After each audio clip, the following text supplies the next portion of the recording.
the deal? What's the word on the curve? What's the word on the curve? Make sure you hit that like button. Already, make sure you hit that like button. Make sure you hit that like button now. Come on, make sure you hit that like button. Make sure you hit that like button. Make sure you hit that like button.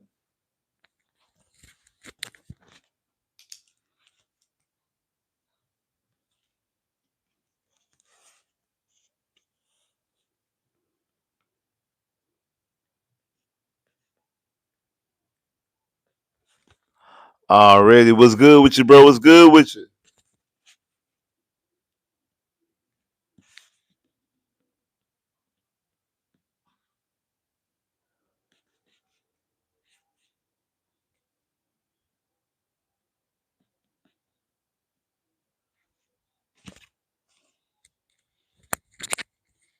Make sure you hit that like button. Make sure you hit that like button now. Yeah, I seen it. I seen it. I'm not surprised though, because I actually picked UT to win this game too. Unfortunately, I can't stand the Longhorns, but I thought the UT was gonna win this game. Like I'm not surprised at all. I'm not surprised at all. I want A&M to win because again I'm not a UT. I can't stand UT. I can't stand UT. Y'all know my team in Lubbock, so it really don't matter. Because at the end of the day, my team is in Lubbock. Well, right now we actually about to go to West Virginia, but still, my team my team resides in Lubbock, so I'm not tripping. But yeah, I can't stand UT. But hey, it is what it is. But make sure that like button because we got bigger fish to fry. We got bigger fish to fry right now. So make sure that like button. Make sure that a couple more y'all get up in here real quick. I know y'all still watching that UT. I know y'all watching that UT A&M game. Understand Lone Star Showdown. I get it. Understand. But hey, I'm gonna let some of y'all come up in here real quick, man. I'm gonna let some of y'all come up in here, man. Make sure you hit that like button when you jump up in here. But we got bigger fish to fry. We got some important things to talk about now, because now we're getting to the nitty gritty. Now we're getting into the real nitty gritty, the real crevices of this NFL season. What's up, YouTube? Your boy back once again with another sport topic here. Talk some football, Houston Texans football. You already know what it is. The Houston Texans travel. It's fitting that this is rivalry week in college football. You know, this is rivalry game. It's fitting that it's rivalry week in college football. You know, we seen the Egg Bowl earlier. We seen Georgia Tech and Georgia earlier. Right now, people watching that Lone Star Showdown, Texas versus UT. You know, tomorrow we got the Iron Bowl and things like that. But hey, it's an even more important game to us. Rivalry game happening this Sunday in Indianapolis when 6-5 Houston Texans. Yes, the Texans are 6-5. They above 500 for the first time this season. They above 500 traveling to Indianapolis. We are 2 games behind Indy in the AFC South. So we're creeping up. We still got 2 games to play in. We got this game here on Sunday, and then we got the last game of the season with, hey, they got to travel down here to NRG, come to Houston, and see what's up with the Texans out here on Kirby. So we have a lot of work to do. I said this a couple weeks ago that the Jacksonville Jaguar game was the most important game of the schedule, mostly because we've already lost to Jacksonville. That's part of it, the reason why, because we already lost to them. Now, we're in that real stretch because now this game here, because that game was kind of the break of the season, because especially where you put yourself in, you lost that game.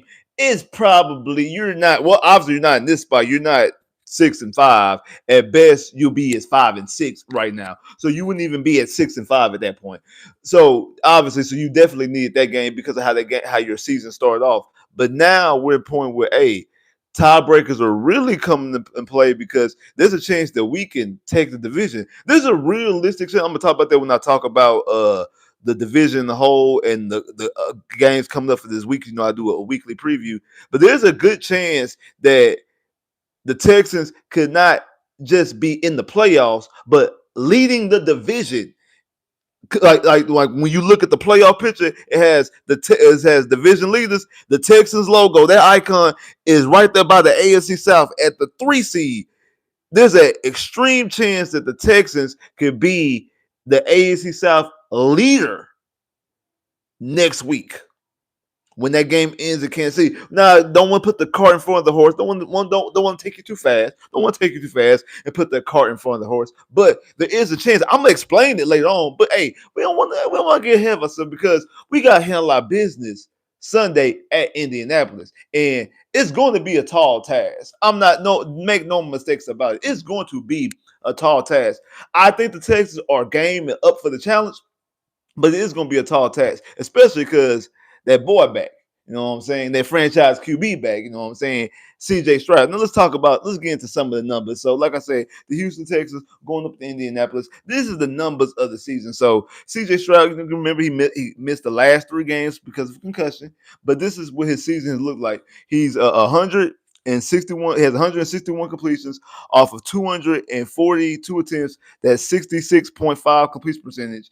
He has 1,700 yards, 11 touchdowns, 5 interceptions. Nick Chubb on the season has carried the football 105 times for 437 yards, averaging 4.1 yards a carry and 2 touchdowns. Willie Marks has carried the ball 115 times, so Willie Marks actually has 10 more carries than Chubb. So, hey, now Willie Marks, from a touches standpoint, is the leading back from a touches standpoint. And has 115 carries for 422 yards. He has less yards, only averaging 3.7 yards a carry with 2 touchdowns. And he also gives you 17 catches for 185 yards in the air from a receiving standpoint with 2 touchdowns. Nico Collins on the season has 52 catches for 697 yards and 4 touchdowns. Dalton Schultz on the season has 52 catches for 467 yards and 1 touchdown. Higgins is coming along with the season. He has 27 catches for 294 yards and 4 touchdowns. Xavier Hutchinson, he has 24 catches for 264 yards and 3 touchdowns. And then Jalen Noel gives you 20 receptions for 213 yards and 1 touchdown. Now, when you look at what Indy's doing, Daniel Jones having the resurgence of his season, having a resurgence of his career, he has 242 completions off of 350 attempts, throwing for 69 completion percentage. He has 28 he has 2,840 yards, so 2,840 yards, has 17 touchdowns, gave you 7 interceptions. He's had 8 fumbles on the season. Now, he's only lost 3 of them, but he's fumbled the ball 8 times. He only lost 3 fumbles, but he's fumbled the ball 8 times and been sacked 21 times. We're going to talk about that in a minute. Jonathan Taylor, JT, is, like I said, he's the straw that stirs this drink out there in Indianapolis.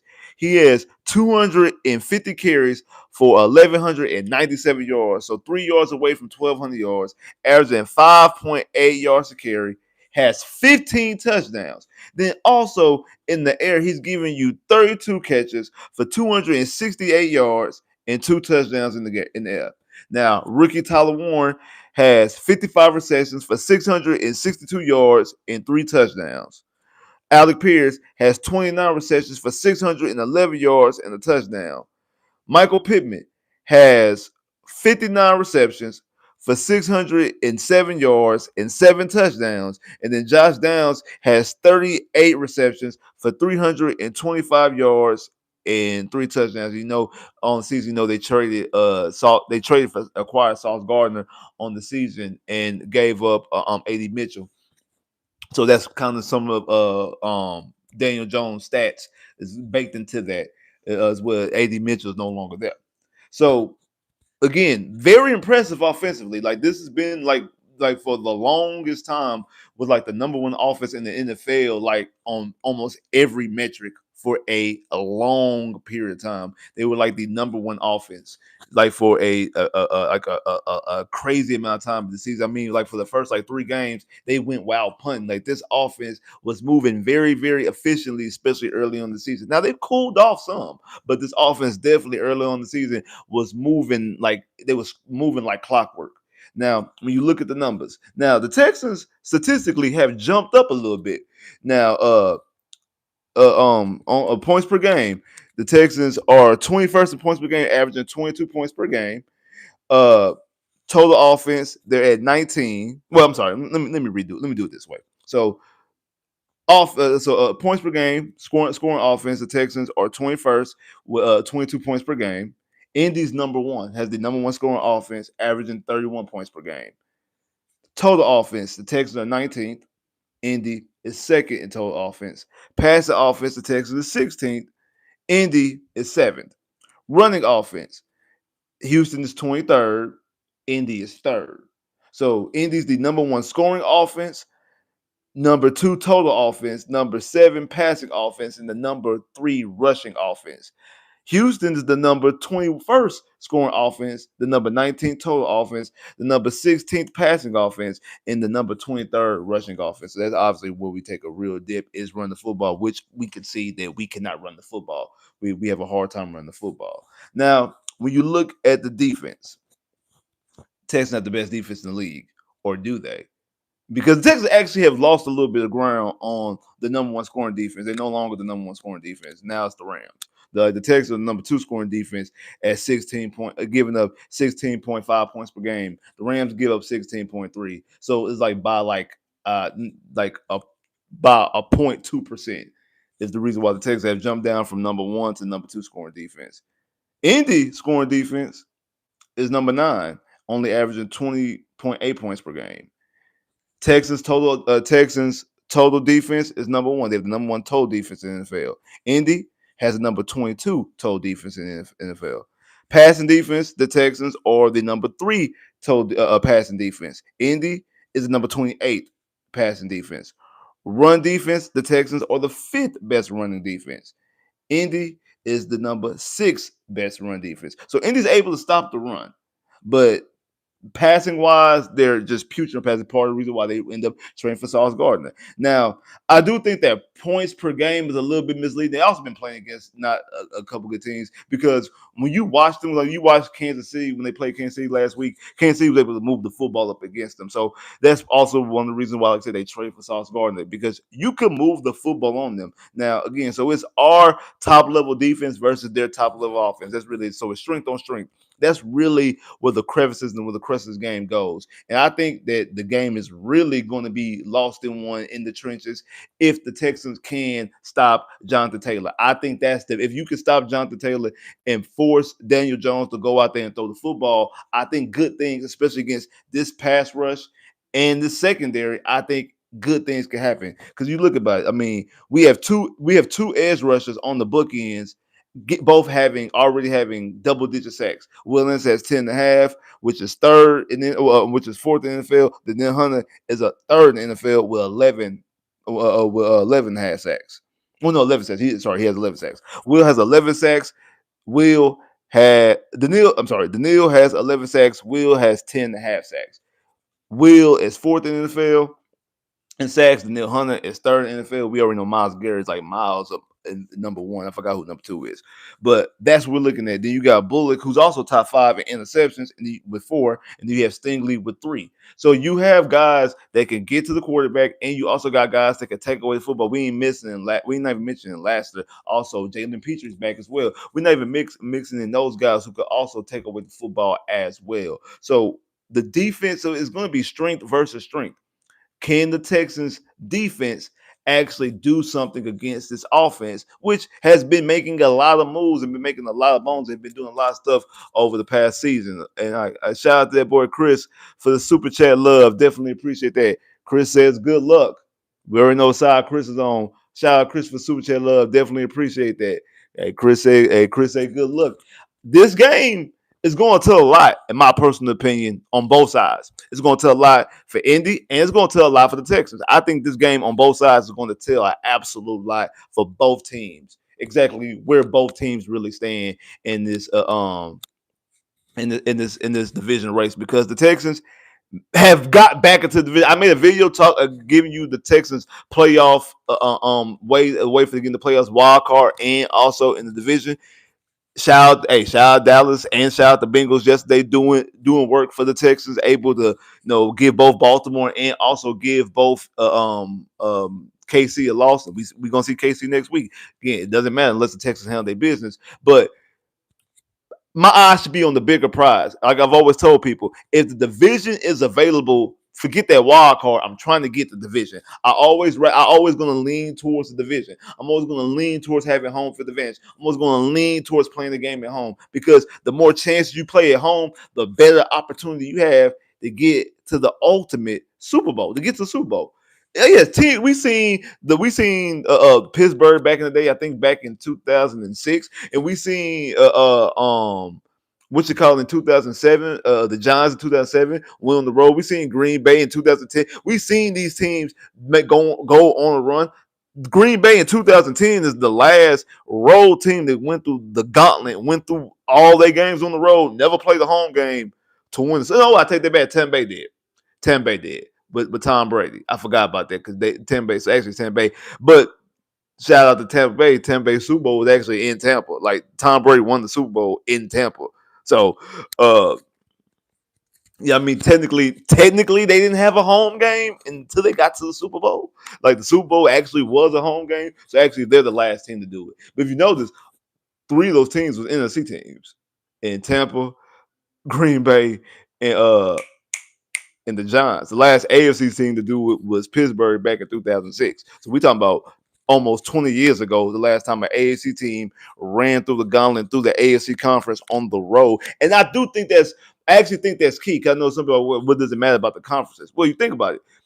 Back then, and lately, the toughest teams, the teams with the best quarterback play, have been in the AFC. When you talk about Peyton Manning and Tom Brady, and you talk about Peyton Manning and Tom Brady, you talk about Ben Roethlisberger, you talk about right now Patrick Mahomes, Josh Allen, Lamar Jackson, Joe Burrow. Like the best quarterbacks have been in the AFC. Yes, we have Drew Brees, and we also had Aaron Rodgers, but Aaron Rodgers was one of those quarterbacks that did that.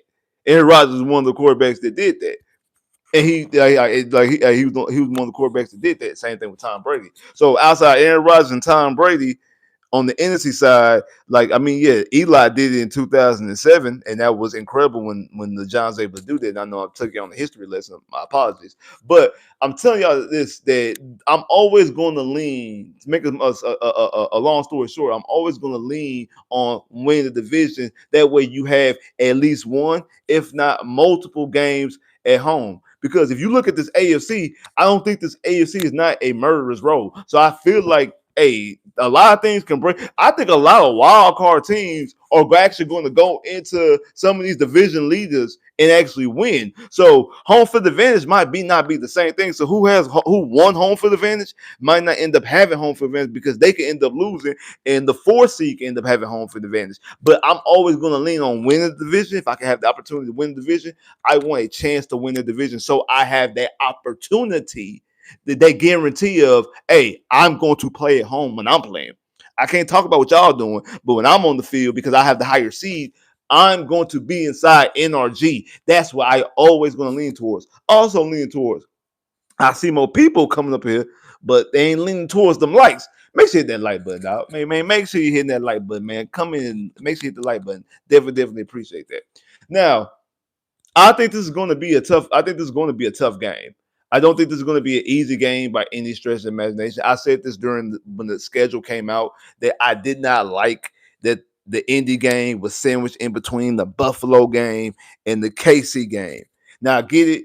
After the Buffalo game, you got this little mini buy and stuff like that. I did not really like that. I didn't like it was sandwiched in between there because I thought you could possibly lose sight of certain things because you're playing Buffalo on prime time, then you're gonna end up playing Kansas City on prime time, and sandwiched in between that was at Indianapolis. But the Texans started off 0-3. Indy started off, well, I know at one point they were 3-1, 4-1. So Indy took off like gangbusters to start off the season. You started off slow. So really every game, you got to keep your eye on the prize on every game because of how the situation started, for one. For two, CJ missing a couple of games also kind of changes things as well because one, you need CJ to rest a little bit more. That changed a couple of things. So like those kind of things kind of change it and make this whole situation a little bit more different. So I do feel differently about that, but don't get no stretch about it. I do think this is going to be a tough game because I do think that Indy is a good football team. I know some people like, oh, is the other shoe going to drop when it comes to Indy? All this different type of things about Indy. I've been saying it since like when they won their 4th game. I'm like, hey, I don't know how I feel about Indy long term as far as in the season and the playoffs. I don't see them as getting to and winning a Super Bowl. However, I think they're going to make the playoffs. I said that either out of them and Jacksonville, either both or at least one of them is going to make the playoffs. If not, both of them make the playoffs. And this is independent if the Texans win the division or making it as a wild card. I just think that both Indy and Jacksonville collectively have won enough games, and they also have to play each other twice, which means unless they tie, somebody's going to have a win, which means they're going to more than likely neither one of them are going to lose out. So it's not like both of them going to fall flat on their face and they both lose out. Now they might both fall on their face and lose some games and lose some ground and maybe lose the grips on the division. That's possible.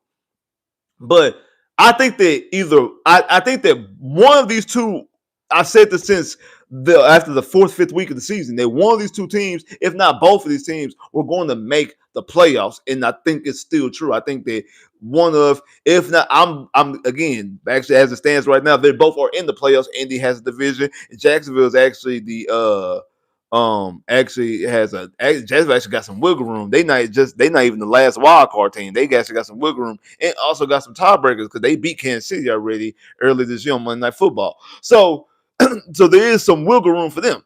So this is going to be a tough game.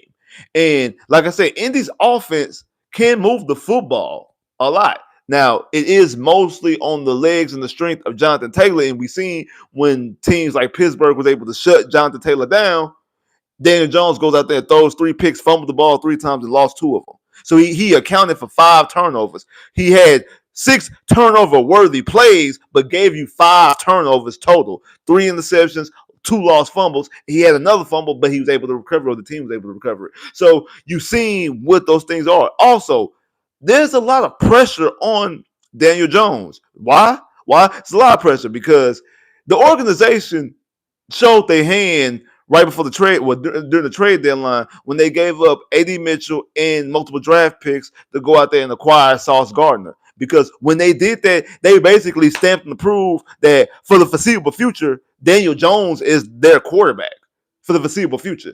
Because they're not going to have the draft capital to draft a quarterback in this coming up draft. And you went out there, you made an all-in move. So if they start to slide and don't win the division, let alone miss the playoffs, that puts a lot of onus and pressure on Daniel Jones. And we seen this movie from Daniel Jones just a couple years ago with the Giants. The year they went to the playoffs, and with Brian Daboll's first year. Brian Daboll's first year went to the playoffs. They actually went into Minnesota on the road and actually beat the Minnesota Vikings. We seen them have this exact movie before. We seen them do it. We seen Daniel Jones do this. We seen it. We seen it with our own 2 eyes. We seen Daniel Jones do it. Saquon Barkley had a phenomenal season that year. He was the straw that stirred that drink out there in the Meadowlands, and they were able to go to the playoffs and win the playoff game. They didn't win the division. They went on the road and won the playoff game. It's the exact same thing here. I think Jonathan Taylor's having an MVP type season.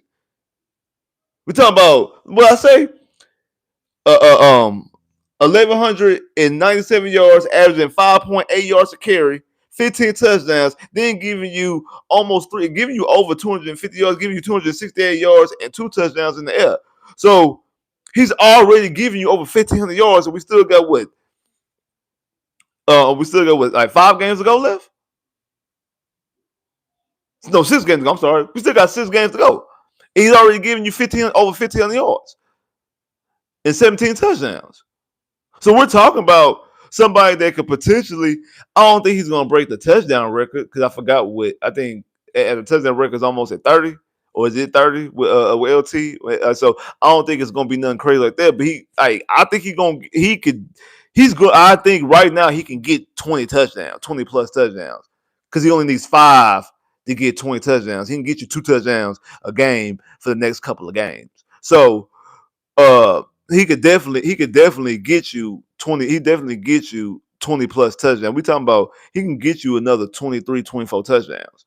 So I think he's the straw that stirs the drink right now. And if you're able to shut him down, you're able to get to Daniel Jones. You're able to put pressure. And again, we have the pass rush. We just put up 8 sacks last week against Buffalo. We have the capability. We have the dogs. We have the horses, whatever you want to use. We have the capability. We have the playmakers to go out there and put the pressure on Daniel Jones physically. I think it's pressure already mentally on Daniel Jones because of the trade and the record and the Texans and the Jacksonville Jack. Everybody's creeping back up. You haven't played Jacksonville yet. You haven't played Houston yet. Everybody's creeping back up. They picking their head around the corners like that wrestling meme with Undertaker and AJ Styles. When AJ Styles looking up and Undertaker behind them, like that's what it is. That's how AJ Styles is Indy and the Texans and Jacksonville both popping up from behind. Like, hey, you thought you were safe. You thought it was sweet. You thought it was sweet, huh? You thought it was safe. You thought it was sweet. Nah, it's not. It's not. Like, we are right here. You still got to see us twice. Both of us. So you said 4 of your remaining games is against Jacksonville and Houston. And you can't ever win in Jacksonville. Like, you can't win in Jacksonville. Like, you ain't won in Jacksonville since, like, 2004 or something like that. Since Peyton Manning. Like, you ain't won in Jacksonville in years. So, and next, the Jacksonville game is next. That's their next game. And they still got Seattle. And they still got Seattle. Like Indy has a tough schedule. It's like they got a lot of easy games out the way. And they got the wins. As they should. But they still got a tough slate coming up. They really do. So there is an opportunity there. So the mental pressure is on. The Texans have the ability to put the actual physical pressure on the Indianapolis Colts. They have the ability to actually put the actual real pressure on them. And like I said, CJ is back. I know we've been hearing a lot of whispers. You know what I'm saying? People who not really watching football, y'all just looking at the results. Y'all just see 3-0, 3-0, 3-0, and y'all been talking about Davis Mills. You got people like Kendra Perkins that don't know a damn thing about football, like Perk, state of basketball. The thing is about Perk, you barely know basketball. Because Perk be saying stuff about basketball, sometimes I'll be looking like, Cole, you stupid. Because, bro, you play basketball. You won a championship with the Celtics. You don't know what you're talking about. So I'm definitely not going to listen to him when it comes to football. I understand he cool with Lil Kiki. I understand he cool with Dwayne Brown. I get that. Understand this. So yeah, and then also you actually shout out to Lil Kiki because you actually do need that. You need that polarizing person. You need a villain of the show to make that show carry on. Like because it's going to get run. Like, because he's going to say asinine things. He's going to say things to move the needle. He's going to say things to get the people going, to get people retweeting and texting and stuff like that. And normally I tell people don't fall for that trap because y'all ain't doing nothing but making them louder. You ain't doing nothing but helping them out. But, hey, Lil Kiki, my favorite rapper. So, hey, I want his podcast to flourish. I want his podcast to do good. I want his podcast to be great. So, yeah, retweet their stuff. Retweet it, watch it, get all the clicks and all types of stuff. So my boy Kiki, shout out my boy Lil Kiki. I actually want Lil Kiki podcast to see because I am a Lil Kiki fan. Like I said, Lil Kiki is my favorite rapper.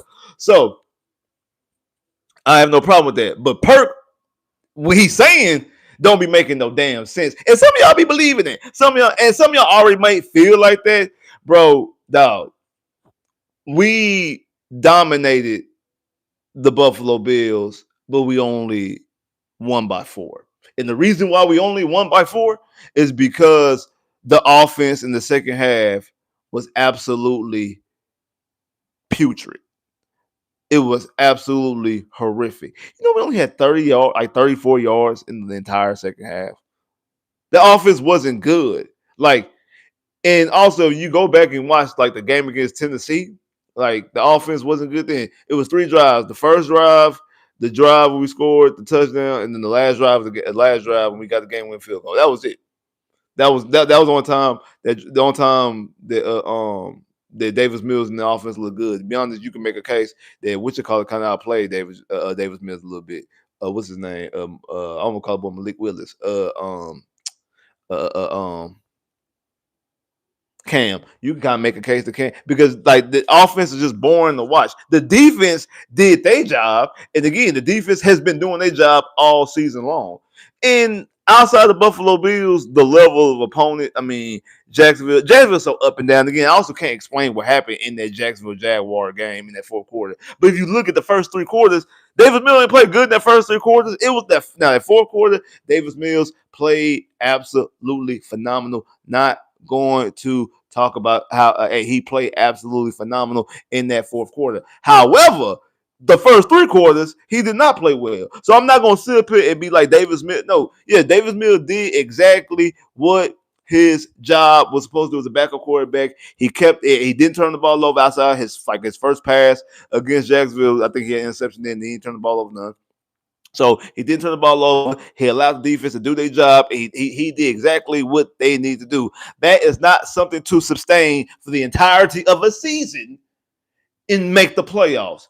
That's going to go out real fast, extremely fast. So there's no reason at all to be out here questioning who's the franchise quarterback. You know how many throws, touchdowns he missed? He missed 3 touchdowns. 3 touchdowns last Thursday against Buffalo. He threw one he overthrew the Kurt. One he underthrew to Hig and hit the defender on the head. And I think another one to I think it might have been the Dr. Schultz. He hit the defender on the head as well. It was 2 of them.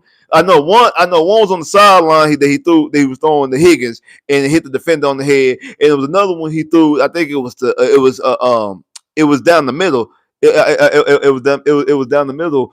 I think it was was it a post? What was it?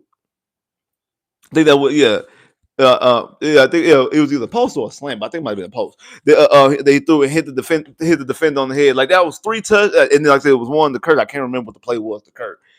I think he overthrew Kurt, if I'm not mistaken. So it was 3 touchdowns that he potentially had, should have had, could have had, would have had, need to have, and he did not have. That if this was CJ, if it was CJ, I think he would have had it. 2, if CJ would have had those same plays, we were about here living talking about CJ can't throw. But now y'all up here want to go out there and make him be the starter full time while you have a healthy CJ. No. See, do y'all not realize what that boy CJ been doing? You not realize that CJ against Indianapolis is 3-1. He's won the last 3 straight games against Indy. Only time he lost was his second career game in the NFL. And career-wise against Indy, do y'all not know that CJ has 1,167 yards, 7 touchdowns, no interceptions with a quarterback rating of 110.9. Let me repeat that one more time. CJ's career stats versus the Indianapolis, he is 3-1 against Indy, has won the last 3 straight, and his stats are 1,167 yards, 7 touchdowns, no interceptions, and a quarterback rating of 110.9. His last 2 games inside Lucas Oil Stadium in Indianapolis, he was 20 of 26 for 77 completion percentage, 265 yards, 2 touchdowns. That's the game that ended the season in 2023. They won the playoff game that got you into the playoffs, and the next day you had to win the division because Jacksonville lost to Tennessee. So that right there, let me repeat that. 20 for 26, 77 completion percentage, 265 yards, 2 touchdowns. Last year, the season opener at Indianapolis, he was 24 of 32 for 75 completion percentage, 234 yards, and 2 touchdowns. He's 3-1, throwing for 1,167 yards, 7 touchdowns. No turnovers, 7 touchdowns. Quarterback rating of 110.9. Play the song. Shout out Eagle fan. Yeah, you're right. Play the song. The Orlando Magic are hosting a World Cup game. But we're going to talk about that in a minute. But that's CJ's stats against Indy completely, and then also the last two games at Indy. And also the last two games in Indy, let's talk about the Texans number one receiver, Nico Collins. That game to get the Texans into the playoffs in 2023 was 9 of 9, so targeted 9 times, had 9 catches for 195 yards and a touchdown. Last year, the season opener, was targeted 8 times, had 6 catches for 117 yards. So when CJ's been his quarterback, when he goes inside Indianapolis, he has over 100 yards. Guaranteed, guaranteed, guaranteed, and get you a touchdown. Guaranteed. Guaranteed. And also, Nico gets targeted. Targeted 9 times the first time. Last year was targeted 8 times. And last year, you also had Stephon Diggs, who had 2 touchdowns in that game, by the way. Remember, Stephon Diggs had 2 touchdowns in the game. And you also had Tank Dell. And you also had Joe Mixon rushing for 160 plus yards. So it wasn't like, oh, they just had to force feed Nico both times. No, other people got the ball because Texas got a couple catches. Like I said, Stephon Diggs had 2 touchdowns in that game, and you ran the football with Joe Mixon for 160 yards. But Nico still got his. Nico still got 6 catches, got 8 targets for 117 yards. Like, what are we talking about here? We know what CJ and Nico can cook up. Not only against Indianapolis, but inside that building at Lucas Oil Stadium. We seen what they can do. We seen how they can cook it up.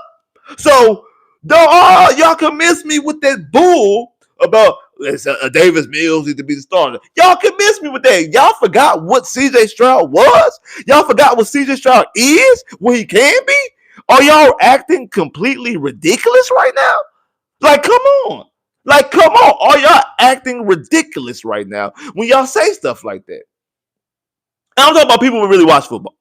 Now, if you're just a casual, I get it, I understand. You just go to the bar, you get your little drink, and you see the scores going up. But okay, cool. But y'all who actually sit down here week in and week out and watch these football games, y'all gonna sit up here and tell me y'all don't know what that is. Y'all gonna sit there and tell me that?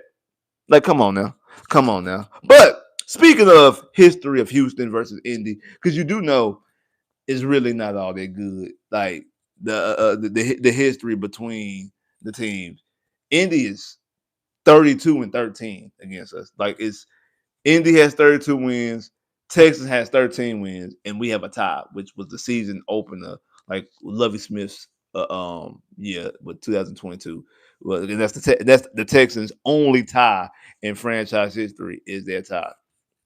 The Indy's record is 32-13-1. Now we all know majority of that is the Peyton Manning era, our expansion era. Because once we got out of the expansion phase and once we started winning football games, it's been even. I mean, like I say, we beat them. You know what I'm saying? For a long period of time, if we beat them in Houston, they'll beat us in Indy. We beat them in Houston, they beat us in Indy, and then cause we didn't win our first game at Indianapolis until 2015 when Brian Hoyer came back and won. Like that's the first time that we won, and then the following year Brock had won, and then Deshaun's second year, because we didn't win Deshaun's rookie year, but Deshaun's second year in the league, we went down there. That's how we started off 0-3. We got a win there. So and then since then we won that game going in when we won that season finale in 2022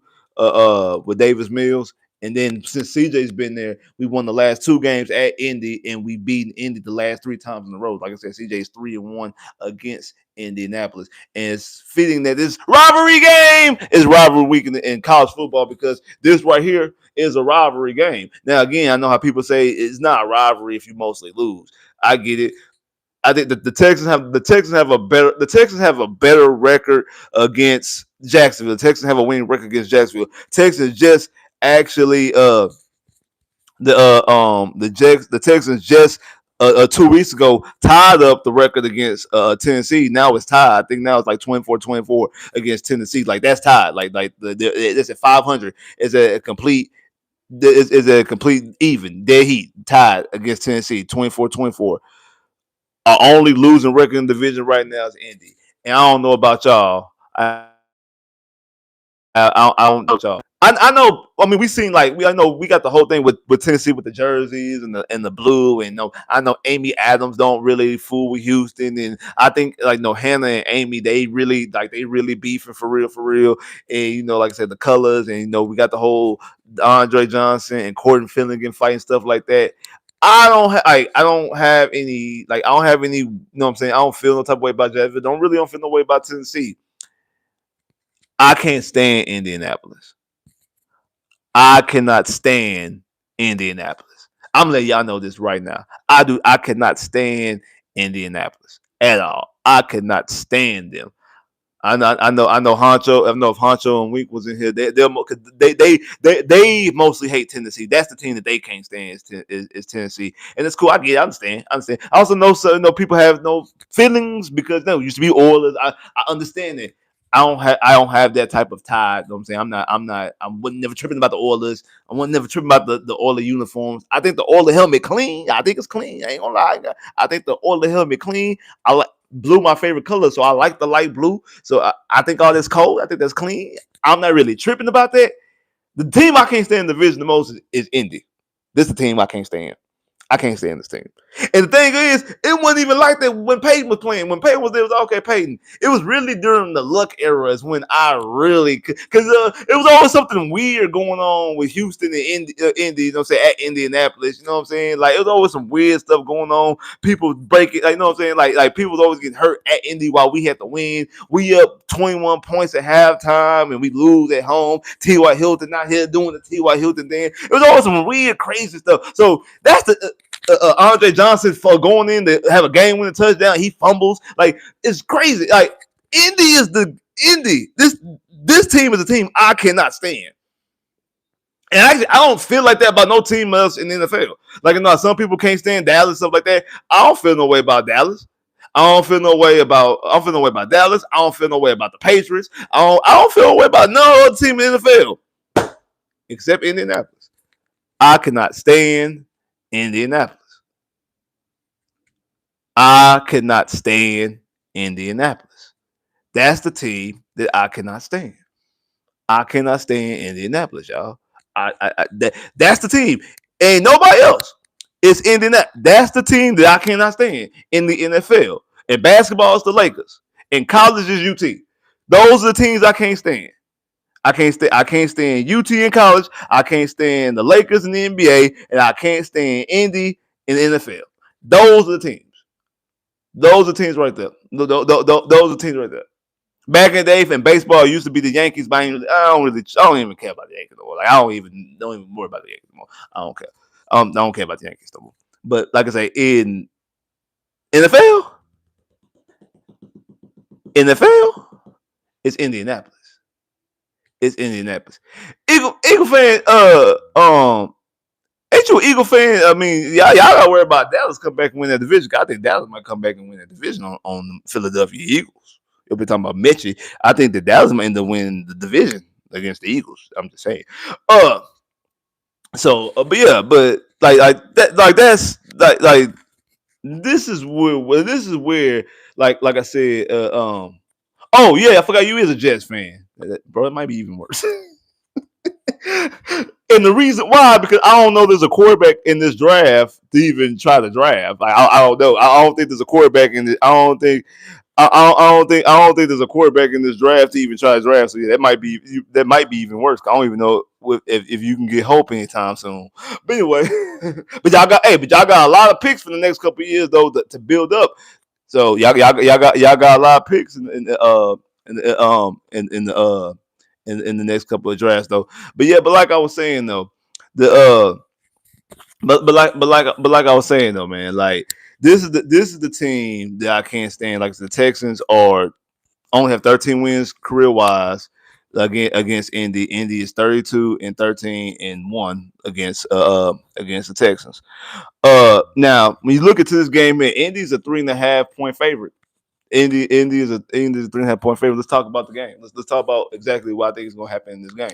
Like I just said, Indy is a 3.5 point favorite. I've told y'all this several times before that teams get anywhere between 2.5 points to 3 points favorite just for being at home. So when you see somebody in between that 2 and that 3.5, that 2.5 to 3 point range, more than likely what they're telling you is that they really view this game very, very similar. They really view that these teams are very, very similar. They really view this kind of like is like a coin flip, and they're giving this to the team. They're giving the home field advantage. Because if it was a neutral site, I think it'd be a coin flip. If it's in Houston, I think it'll be the same as that score, just flipped, just a 3 point favorite Texans. Mostly because the Texans defense, because I think that they trust the Texans defense. I think the Indianapolis offense is starting to slide a little bit. It's still doing good, but the offense slide a little bit, and they don't really know exactly how CJ is going to look coming off of the concussion. So again, this is his first game back after missing 3 games. They really don't know exactly how he's going to look coming after the concussion. So I feel like that's what they're looking at. So telling y'all, I see CJ against this defense, and I don't think this is defense again. Point wise, they're the best scoring defense, but yardage wise, they're giving up a lot of the cookie.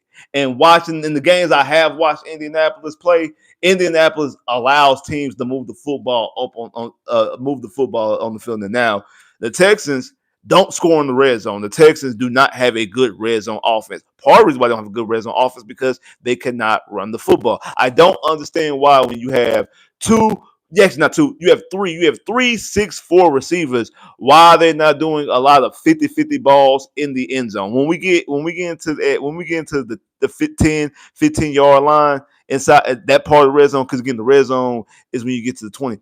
Like when you get into like the 15, the 10, the 5. When you're in that close proximity of the red zone, I don't understand why they're not doing 50-50 jump balls with Nico Collins, Xavier Hutchinson, Jalen Higgins, and who else? And then your tight ends and your tight ends. Now, K Stover came back. I know he played against Buffalo. I can't remember if he came back in the Tennessee game. I can't remember if he played in the Tennessee game or not. But I know he played in the Buffalo game. But I know he's been gone for the majority of the season. He's been gone for the majority of the season because of that. So I don't know exactly. When he came back. I can't remember if it was the Tennessee game or the Buffalo game, but I know you haven't had him the entirety of the season. So, but I don't understand when they get into the red zone why they don't do it. Like again, you have 3 6'4" receivers. Like if they can't do anything else, especially to be honest, especially Jalen Higgins, that should be the main thing that Jalen Higgins should do. Jalen Higgins actually on the cool should be leading the team in touchdowns because of his frame. Like I feel, and to be honest, that's really when all his touchdowns occur is when they get into that red area, and that's where it should be. His because he hasn't had most of his touchdowns except his last one have really been when he was just wide open in the end zone. Like it wasn't really like him making plays. Like it really wasn't him making plays. Like one CJ was able to CJ change the route his first one. Then the one against the 49ers, he was wide open there. The one against Jacksonville, that was a decent play. The one against Buffalo when Wichita threw it in, like that was a good play. But like most time, he's just a big target in the red zone, and he should be, and they should utilize that more. I don't understand why they don't utilize that more. They should utilize that more because I think you're going to be able to get into the red zone a lot in this team. I think you can get into the red zone line to this team. You just brought up Danielle Hunter. Yes, Danielle Hunter is third in the league in sacks with 11 sacks. Will Anderson has 10.5 sacks. He's fourth in the league in sacks. We just seen this defense get 8 sacks a week ago and also force 3 turnovers a week ago as well. We seen this offense in Indianapolis when Jonathan Taylor gets shut down and you put the football in Daniel Jones' hands. Daniel Jones costs it up. Also, they haven't been able to protect Daniel Jones for the past couple weeks. Daniel Jones in the last 3 games has got an immense amount of pressure. He's been getting a lot of pressure on. And this is the worst defense. This is the worst defense that he could possibly go up there and face the way that his offensive line has been protecting him and also dealing with what he's also dealing with. So I feel like this is not a good matchup for Daniel Jones right now. If they can stop the run, if they can't stop JT and they're able to turn around and hand the football off to Jonathan Taylor, and Jonathan Taylor is getting 3.5, 4 yards, anything past that per carry, it's going to be a problem for this. It's going to be a problem for this defense because if they're able to gash and run the football like that and keep our offense on the sideline, keep their defense fresh, and also protect Daniel Jones in that standpoint, then it's going to be a problem defensively, a plus for them offensively. But however, if they can't, if they cannot, and they are struggling at the tackle position, having those two edge rushers coming off the book end is going to be a horrible output for Daniel Jones and that offense, and that's going to pay off huge dividends for this defense. And also now that's when you have Stingley, Lassiter, Bullock, and Petrie out there licking their chops, ready to go, ready to force some turnovers. Make Daniel Jones make Daniel Jones rush the football, throw the football incorrectly, throw the football quicker than he wants to, do all these type of things. Because if he does that, and we start getting some turnovers, we start getting short field, we cut their possessions, we get extra possessions, we get shorter fields and things like that. Then we be able to go out there and execute and make plays. Also, another matchup is going to be Sauce Gardner versus Nico Collins. That I would definitely want to say if Tank was here, that was who I would try. I would try to get Tank on Sauce Gardner, and they not utilizing Jalen Noel, because if they were utilizing Jalen Noel more, I would say the same thing. I would want to put Jalen Cole and get Jay. I would try to find that mismatch and get Jalen Cole on Sauce. Y'all know how I feel about Sauce. I like Sauce coming out of Cincinnati, but one thing, the difference between Sauce and Stingley is that Stingley has more physical gifts athletically than Sauce does. Versus Sauce like to use his hands a lot. Sauce has to use his hands like to grab and do things like that. So he's like he struggles against shiftier, faster receivers. So somebody like Tank, who is not the fastest receiver in the world, but he has excellent footwork, excellent route running, able to and able to cross you up with his feet. He'll be able to do he may put Sauce in the blender, no pun intended. Able to utilize Sauce weaknesses. Same thing with Jalen Noel as far as Jalen Noel's actual pure speed. Jalen Noel has shifty feet, and his pure speed can able to get around Sauce. So obviously your best receiver is Nico Collins. Nico Collins, again, he's not a world trailblazer, but Nico Collins is a big play receiver. Nico Collins gets big plays. Remember that game at Indy in 2023, the first play of the game was a 75-yard touchdown. So I think that you can be able to get him on the block, able to get Sauce one-on-one with Nico. I like that matchup for Nico Collins a lot because either Nico Collins can get past him or Sauce is gonna have to use his hands. And you're right, I can see Sauce again, especially against Nico. Not so much again if he's on Higgins, if he's on Higgins or if he's on X. I actually think I like Sauce matching up against them. If Sauce can get on, if it's a matchup against with Sauce and X or Sauce and Higgins, I actually favor Sauce in that lineup, and I wouldn't throw that football. But if it's Sauce one-on-one with Nico Collins, I'm throwing that football because I trust Nico Collins on it. So I think is a very going to be a very, very key matchup. Also, another key matchup receiver-wise on the opposite end is how you're going to be able to guard and cover Tyler Warren. Are you going to use? I think you're probably going to try to use maybe Lassiter on Tyler Warren, because then Jalen Petrie coming back. But again, I don't really like Jalen Petrie in the coverage. I know Jalen Petrie has been having a good season this year. He's been having one of his better seasons. I don't really like it in coverage. I really don't like him in coverage. But I don't think those are matchups of the game. Now, this is why I think Houston Texans have won the last 3 straight games at Indianapolis. Last 3 straight games at Indy. Two of them were season. The end of the season. Last year was the season opener. CJ himself is 2-0 at Indianapolis in crucial games and everyone. This is another crucial game. You know, it just like what Thanos said. I'm inevitable. Like the Texans and Indy battling AFC playoffs. It's inevitable. Like it's no matter how you try to run from it. No matter if you start off 0-3 and the other one, no matter one starts off 0-3 and the other one starts off 4-1. It's inevitable. it still gets here. It still gets to Indy and Houston, Houston and Indy. It still gets there when it comes to AFC South. No matter how many times that, oh, 1 year Jacksonville might get the division. Oh, 1 year Tennessee might get, it always ends up Houston and Indy.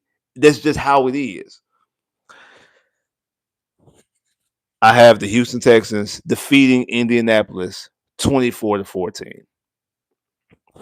I think they do enough to slow down JT enough that they get an extra possession and they're able to get some touchdowns. I think CJ comes back. He's seen the team win 3-0.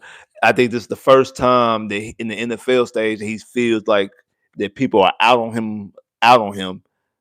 Because, like, I mean, pre-draft kind of a little bit different. Because I think, like, by the time the preseason got here, Texan fans actually after the Texans draft them, Texas fans was all about CJ. I think people were all about CJ. But this is the first time that he's been gone, and now it kind of similar to like how he felt at Ohio State. You hear the rumbles about how Ohio State fans ain't want him and stuff like that, even while he was playing, and then even after he left, until he had one rookie year, didn't want to claim CJ again. I think because of that, I think that CJ is a person I think that thrives on people doubting him. I think he thrives on when people disrespect him. I don't think it's the him being the toast of the town. I think that's not better for him. I don't think that's good for him. I think it's the opposite. When you look at somebody like Deshaun, I think Deshaun needs to be loved. Deshaun needs to be the toast of the town. Everybody needs to be on Deshaun Watson. Deshaun Watson needs to feel like everybody is in his corner. And that's when Deshaun flourishes and is playing at the level that we seen Deshaun Watson play. We seen how it happens when everybody starts scrutinizing Deshaun Watson, talking about him. We seen what happened in Cleveland. I think it's the opposite when it comes to CJ Stroud. I think CJ, not that he plays that bad when everybody is cheering for him, but he doesn't play at his peak. He plays at his peak when people doubt him. He thrives in that doubt rate. He thrives when he's being doubted, and I think that we're in that we're down in that part of it. And I think that that's when we're going to see people out here taking screen grabs and screenshots of the post game speech, how he's looking during the post game speech. I think that CJ sees all this, hears all this, even though players say they don't. I think he hears all this, sees all this, and he plays extremely well. And the Texans go walk into Indianapolis, be one game closer to Indy in this division, and go out there and get a win against Indianapolis 24-14. That's why I think end up happening. I think that's what ended up happening. Now, let's look at the slate of games this week, because I want to talk about the slate of games. I also want to talk about the playoff picture, because now we in the thick of it. Like, we really in the thick of it now. We in the thick of it. So, first game up is the San Francisco 49ers at Cleveland. Shador making the second start. I think the 49ers beat Cleveland. Next game, you have Jacksonville at Tennessee. This might be a little bit of wishful thinking, but I also think that this has a strong possibility of happening because it's in Nashville. I have Tennessee beating Jacksonville. One, do we really trust Jacksonville like that? Like, seriously. Like, do we really even trust Jacksonville like this? I have Tennessee beating Jacksonville. New Orleans at Miami. I have Miami beating New Orleans. The Falcons at the Jets. I have the Falcons beating the Jets. Arizona at Tampa Bay. I have Tampa Bay beating Arizona. The Rams at Carolina. I have the Rams beating Carolina. Minnesota at Seattle. I have Seattle beating Minnesota. I think Jason McCarthy is just trash. I just think he's just not a good quarterback. So I have Seattle beat Minnesota. Buffalo at Pittsburgh. This is one of those situations where we really probably need Pittsburgh to win. That way we'll have the same record as Buffalo, and we have the tiebreaker against Buffalo because we've already beaten them. So we really need Pittsburgh to win.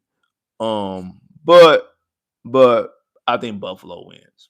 I think Buffalo beats Pittsburgh. I think Buffalo beats Pittsburgh, but I do think Buffalo beats Pittsburgh. But we probably want Pittsburgh to win, but I think Buffalo beat Pittsburgh. You say Jaden McCarthy not playing? Oh, the Minnesota might have a better chance, but I still have Seattle winning though. Vegas at the Chargers. I think the Chargers beats Vegas. I think the Chargers beat Vegas. Denver at Washington. I think Denver's a better team than Washington, even if Washington was healthy. I think Denver's a better team than Washington. And Texans, we actually need, because since we lost to Denver, we need Denver to win out. Or at very least, we need Denver to win their division. Like we need Denver go ahead win the West. We don't need you muddying up the wild card spot. Go ahead and win the West because we were lost the tiebreaker. So go ahead and win the West. So Denver against Washington, and then Monday Night Football, New England, the Giants at New England. I think New England beats the Giants. So recap, I have San Fran beating Cleveland. I have Tennessee beating Jacksonville. I have Miami beating New Orleans. I have the Falcons beating the Jets. Tampa beating Arizona. The Rams beating Carolina. Seattle beating Minnesota. Buffalo beating Pittsburgh. The Chargers beating Vegas. Denver beating Washington. And the Patriots beating the Giants. And that's what I have. So, and then when you look at the playoff standings as of right now, New England has the number one seed in the AFC. The Rams have the number one seed in the NFC. And the division leaders is you have Denver, Indy, Pittsburgh right now. And the NFC, you have Chicago, Philly, Tampa Bay. The wild card spots, you have the Chargers, Jacksonville, and Buffalo. And in the NFC side, you have Seattle, Green Bay, and the 49ers. So if the playoffs were in the day, you have Buffalo Buffalo going to Indy, Jacksonville going. Buffalo going to. Buffalo going to Denver, Jacksonville going to Indy, Pittsburgh. Chargers going to Pittsburgh, and on the NFC side, you have the 49ers going to Chicago, Green Bay going to Philly, Seattle going to Tampa. Now, on the outside looking in, you got Houston as the next team up, Kansas City, Baltimore. And then you also got Cincinnati, but Cincinnati, they only way to get in because their record is by winning the division, which they still have a shot to win the division, but that's the only way they're getting in. Baltimore, more than likely, only way they get in is win division. I think they still technically have a chance to get a wild card. Their problem is that they have lost the tiebreaker to Houston, Buffalo, and Kansas City. So if they in the mix for the wild card, they're not gonna get in because they lost some tiebreakers. And on the NFC side, in the mix, you have Detroit, Dallas. Dallas really only real way to get in is the division. Even though actually Dallas might have a shot to get in the wild card because they only got 5 losses, and then Carolina. Now the scenario I had brought up earlier when I said I didn't want to put the cart before the horse. If the Texans beat Indy and Jacksonville loses to Tennessee the following week, Jacksonville plays Indy. Indy goes to Jacksonville. Indy hasn't won in Jacksonville, like I said, since 2008 or something like that. If they go inside Jacksonville and lose, and then Sunday Night Football, the Texans at KC. If the Texans go out there and beat Kansas City, the Texans will be the leader of the AFC South. After starting off 0-3, the Texans next week, would be December 7th. The Texans would be leading the AFC South. I said this in the Discord a couple of days ago. Shout out to everybody in Discord. I said the Texans, like, once we beat Buffalo and once Kansas City, because I was rooting for Kansas City. I know some people might have been rooting for Indianapolis because I don't think people really understood. Some people just see the record and be like, oh, Indy's so far away. That Kansas City, if Indy beat Kansas City, if Kansas City beat Indy, which they did, they only made a 2-game lead on the division, and the Texans played Indy twice. The Texans controlled their destiny to win the AFC South. They control their destiny to win the AFC South. I know some people, well, Jacksonville's in the way. Yes, Jacksonville is in the way. However, and Jacksonville has an easy schedule. However, Jacksonville also had to play Indy twice. And I'm pretty sure that at the very least they were going to split. So so I just think that and then also I think who else, and then also they have Denver too. Like Jacksonville got Denver, so I didn't foresee Jacksonville winning all the way out. Even though people probably don't see the Texans winning all the way out, I think the Texans don't really have a chance to lose a game. I think the Texans have to win out throughout the season if they really want to make some headway, really want to make some noise, really want to get themselves into the division. I feel like they have to win out. So that's what I think is going to end up happening. If they want to, like I said, make some headway and actually get and win this division, I feel like that's something that they have to do. But that's a situation where the Texans could be in the play. They name and they picture is on the playoff board on Sunday. They beat Indianapolis. They beat Indianapolis. Um, like I say, Jacksonville. I know one of them will have to lose. Somebody at Jacksonville, Buffalo. But like if one of these teams, Jacksonville, Buffalo, or Jacksonville, Buffalo, or Chargers lose, the Texans are in the playoffs Sunday. Their name is finally in the playoffs for the first time this season. And like I say, next week they could name could be right there by when they have the division leaders and they have AFC South. You see, the Toro, you see the Texas logo. So there's a absolutely complete possibility. But again, not to put the cart in front of the horse. We can't get too fast. Can't move too fast. Can't move too fast. So there is a possibility. Do I think it's a real possibility? Absolutely, I do. I actually do. I think it's a real possibility. A couple of weeks ago, I didn't feel that way. Things have changed, mostly because how great this defense is, and I want to talk about this defense. I'm gonna have a video talking about the defense because we've been talking a lot about this offense and Nick Caley and CJ and Mills and all these different type of things, but we haven't really talked about the defense the way that this defense needed to be talked about, and that's my bad. That's my fault. I apologize for that because I know better. I know how good this defense is, how great this defense is actually, and they haven't gotten the respect, the flowers, if you will, as they should deserve because of how great this defense has been playing. So my apology to the Texans defense and everybody out there. My apology. I should have done a better job at that. But like because of that defense and I think that even though I have a lot of reservations still about Nick Caley and also some of these offensive pieces as far as some of the weaponry that we have and also most of the running game, but some of the weaponry we have and also some of the offensive linemen as well. But I do think that CJ is good enough. I never thought that CJ wasn't good enough. I always thought that CJ was a franchise quarterback. Is our franchise quarterback.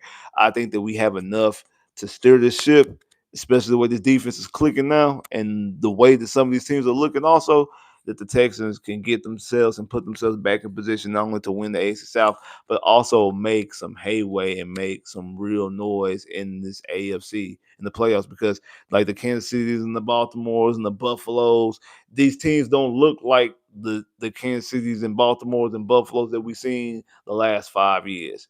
They just don't. They don't look like that. They don't. They really don't. Man, appreciate everybody that came through here, man. Everybody hit the like button. Man, if you ain't hit the like button already, dog, make sure you hit the like button. If you ain't hit the like button, make sure you hit the like button. If you ain't hit the like, make sure you hit the like button. Give you some time. Make sure you hit the like button right now.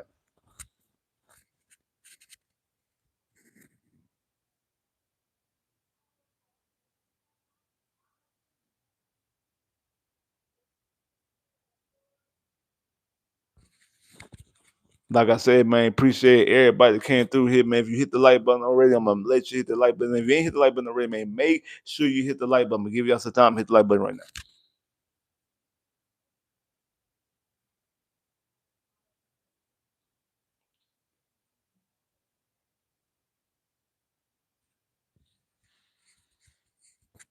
Already, man. Appreciate everybody that came through here. Appreciate everybody pulled up, man. Shout out to that boy Chris for Super Chat Love. Definitely appreciate that. Y'all know how much that means to me. Y'all know how much that means to me every time you hit the Super Chat Love. Definitely appreciate that. Again, after the game, immediately after the game, be right here. We're gonna talk about exactly. We're gonna break it down because this is a very crucial game.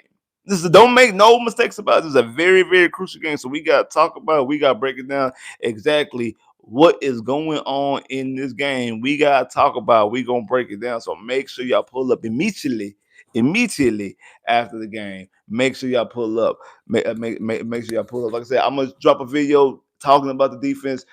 Y'all make sure y'all check that out, man. Click that bell, get my videos. Make sure you like and you share this video. Make sure you like, you share, you subscribe. If you ain't subscribed already, man, make sure you go subscribe. Make sure you like, you share, click that bell, get more videos.